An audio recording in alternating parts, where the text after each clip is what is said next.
You, John Fitzgerald Kennedy, do solemnly swear I, John Fitzgerald Kennedy, do solemnly swear that you will faithfully execute the office of President of the United States that I will faithfully execute the office of President of the United States and will, to the best of your ability, and will, to the best of my ability, preserve, protect, and defend the Constitution of the United States. preserve, protect, and defend the Constitution of the United States. So help you God. So help me God.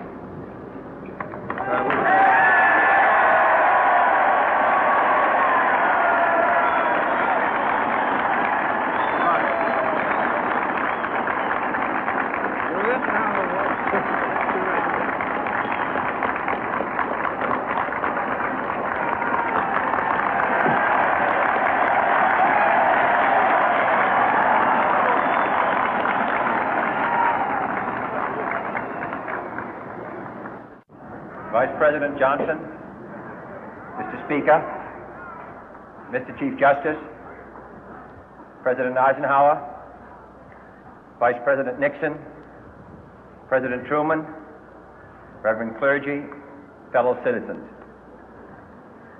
We observe today not a victory of party, but a celebration of freedom, symbolizing an end as well as a beginning, signifying renewal as well as change. For I have sworn before you and Almighty God the same solemn oath our forebears prescribed nearly a century and 3/4 ago. The world is very different now, for man holds in his mortal hands the power to abolish all forms of human poverty and all forms of human life. And yet the same revolutionary beliefs for which our forebears fought are still at issue around the globe. The belief that the rights of man come not from the generosity of the state, but from the hand of God. We dare not forget today that we are the heirs of that first revolution. Let the word go forth from this time and place to friend and foe alike that the torch has been passed to a new generation of Americans born in this century, tempered by war, disciplined by a hard and bitter peace, proud of our ancient heritage, and unwilling to witness or permit the slow undoing of those human rights to which this nation has always been committed and to which we are committed today at home and around the world.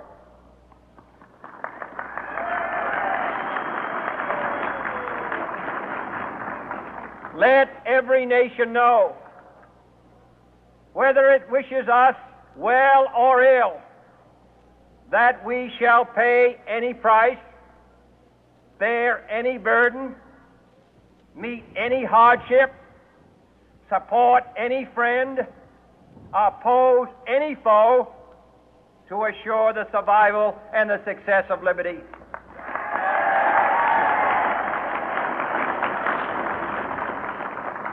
This much we pledge and more. To those old allies whose cultural and spiritual origins we share, we pledge the loyalty of faithful friends. United, there is little we cannot do in a host of cooperative ventures.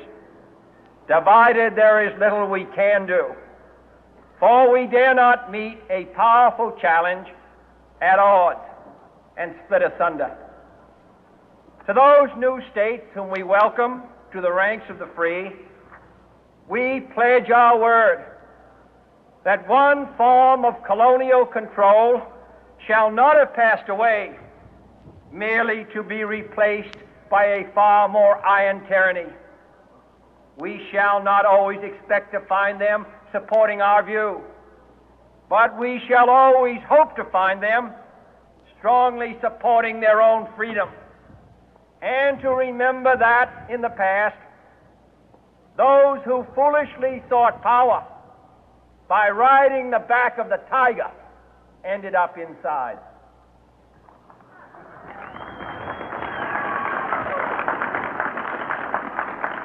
To those people in the huts and villages of half the globe struggling to break the bonds of mass misery, we pledge our best efforts to help them help themselves for whatever period is required, not because the communists may be doing it, not because we seek their votes, but because it is right.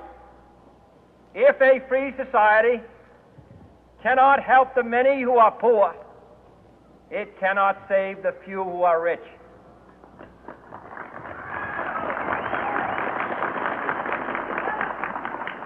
To our sister republics south of our border, we offer a special pledge to convert our good words into good deeds, in a new alliance for progress, to assist free men and free governments in casting off the chains of poverty. But this peaceful revolution of hope cannot become the prey of hostile powers.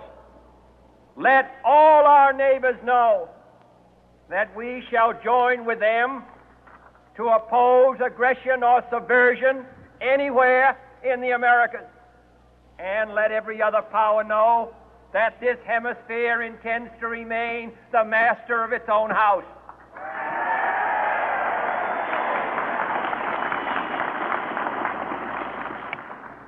To that World Assembly of Sovereign States, the United Nations, our last best hope, in an age where the instruments of war have far outpaced the instruments of peace, we renew our pledge of support to prevent it from becoming merely a forum for invective, to strengthen its shield of the new and the weak, and to enlarge the area in which its writ may run.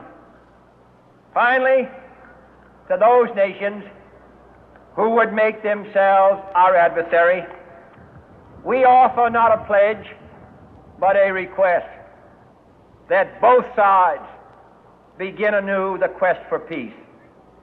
Before the dark powers of destruction, unleashed by science, engulf all humanity in planned or accidental self-destruction, we dare not tempt them with weakness, for only when our arms are sufficient beyond doubt can we be certain beyond doubt that they will never be employed. But neither can two great and powerful groups of nations take comfort from our present course, both sides overburdened by the cost of modern weapons, both rightly alarmed by the steady spread of the deadly atom, yet both racing to alter that uncertain balance of terror that stays the hand of mankind's final war. So let us begin anew, remembering on both sides that civility is not a sign of weakness, and sincerity is always subject to proof.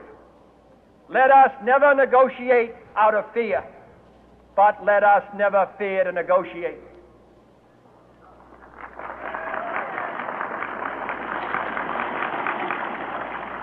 Let both sides explore what problems unite us, instead of belaboring those problems which divide us.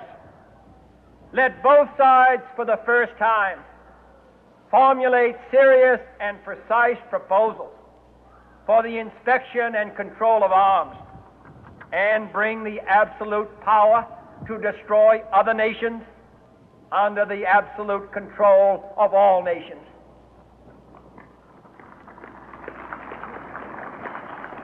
Let both sides seek to invoke the wonders of science instead of its terrors. Together, let us explore the stars, conquer the deserts,